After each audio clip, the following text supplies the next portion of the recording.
The night was heavy with silence in Yumuk village, a silence so thick that even the chirping of crickets seemed afraid to disturb it.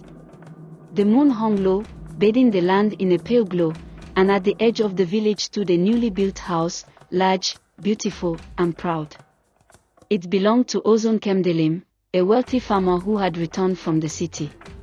What nobody told him when he bought that land was that it used to be an abandoned graveyard, a place where generations of forgotten souls lay buried. The elders warned him, but he laughed and said, "The dead cannot harm the living." The first few weeks were peaceful. His wife, Ngozi, arranged the compound beautifully, and their children ran about with laughter. But soon, strange things began to happen. It started one quiet midnight. Nkemdelim was about to sleep when he heard a faint voice outside the window whisper his name. Nkemdelim.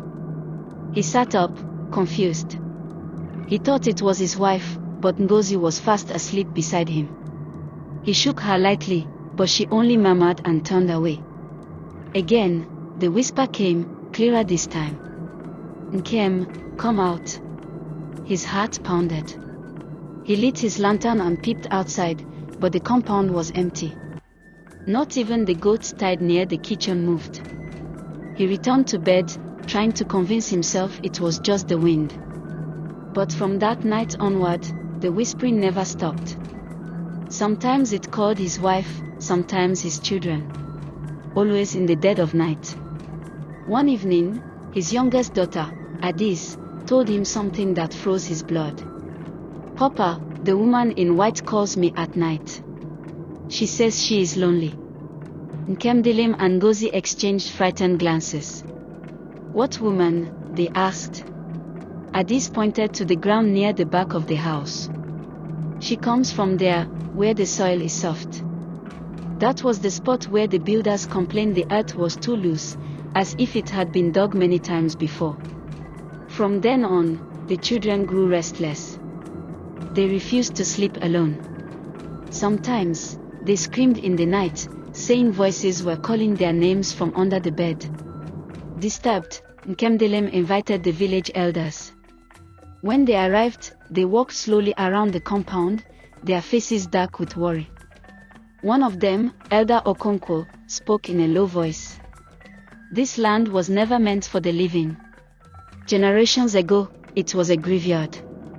When the war came, the bodies of the nameless were buried here. Their spirits are restless. You have built your home upon their silence, and now they demand your attention." But Nkemdelim was stubborn. He had spent too much money building the house. He dismissed the elders' warnings. That night, the whispering turned into weeping. Loud, sorrowful cries surrounded the house, even though the gate was locked and the compound was empty. One midnight, Ngozi heard the whispers calling her name.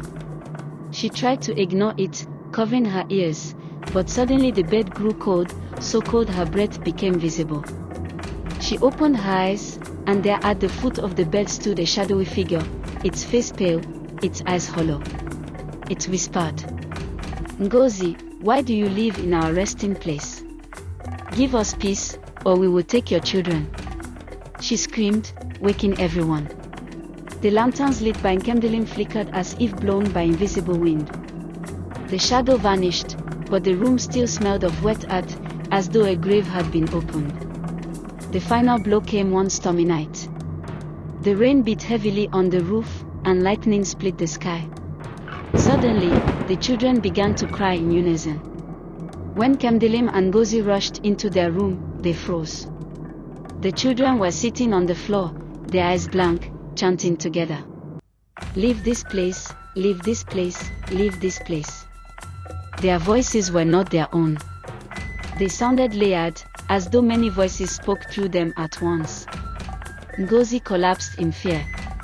Nkemdelim carried his children out, his heart trembling for the first time. By dawn, the family packed their belongings and fled. They left the house behind, never to return. Villagers who passed by later claimed that at night, the abandoned house still echoed with whispers. Some said they saw figures moving behind the windows, even though the house was empty. Others swore they heard children crying inside. The house still stands in silence, but those who live in Yumuk village know never to go near it after dark. For when the wind blows, the whispers return, calling the names of the living. And once you hear your name from the whispering grave, you are never truly free.